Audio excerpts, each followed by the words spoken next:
country, but the USA, the Freedom Tower in New York.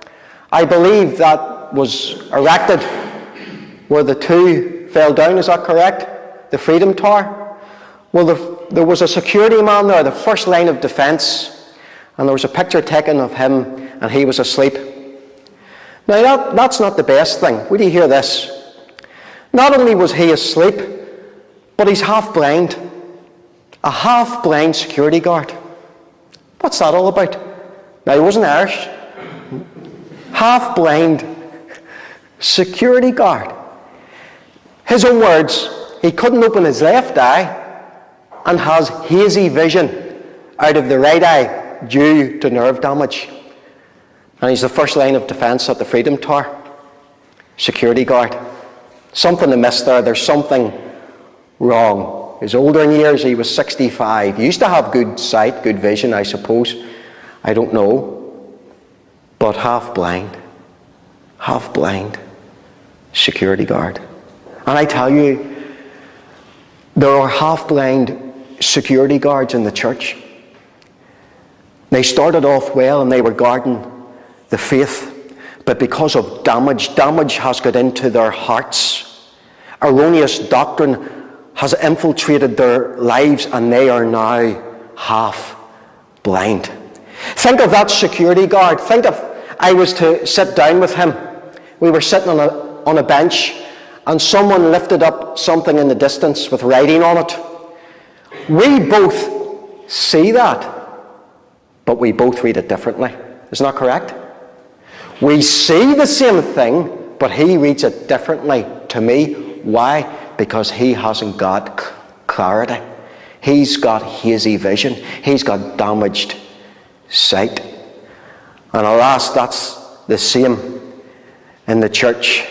Indeed, today, there are many that could come into this church, and I tell you something, they started off well. They started off great in the things of God and in the gospel.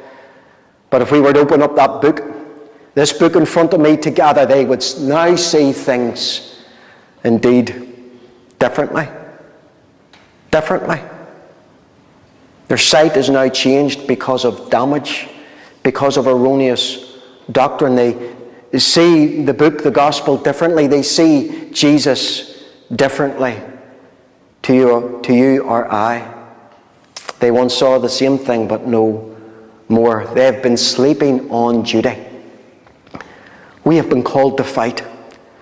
And when you've been called to fight, you have to be alert. You have to be switched on. We cannot sleep on duty. If you sleep on duty, then there's the potential to be infected with all sorts indeed. You see, something could be, let's say, stolen, and it's stolen and replaced with something else. Isn't that correct? Think of a picture at an art museum. Think of a security guard and he's sitting in front of this picture. He's guarding this picture, okay? All of a sudden he dozes off, he falls asleep. A thief comes in, removes the picture and replaces it with a forgery. Then the guard wakes up.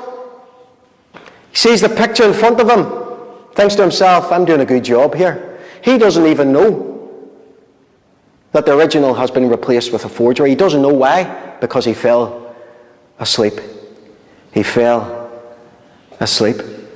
And the church at Galatia fell asleep. Galatians 1:6, the Apostle Paul said this, I marvel that you are so soon removed from him that called you into the grace of Christ unto another gospel. They started off well. They started off in the things of God. They started off in the gospel, in the truth, and in the light. But here's what happened. False teachers infiltrated the church and brought in a different gospel. Another gospel, a perverted gospel. And while they were sleeping, it was stolen or taken away or removed